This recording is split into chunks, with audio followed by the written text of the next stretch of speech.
So now in this video we're going to introduce the P-channel enhancement mode MOSFET to this series of videos. So I have the BS250 right there.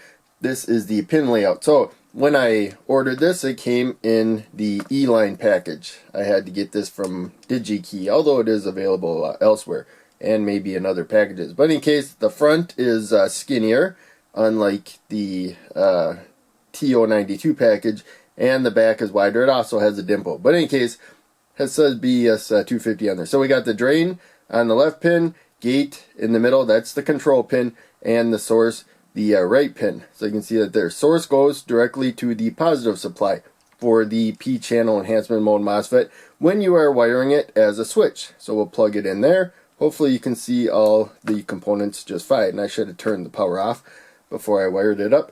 But in any case, there we go. We are plugged in. So again, it's a transistor, so it takes a weak signal and it's used to control a more power hungry circuit. That is the basics.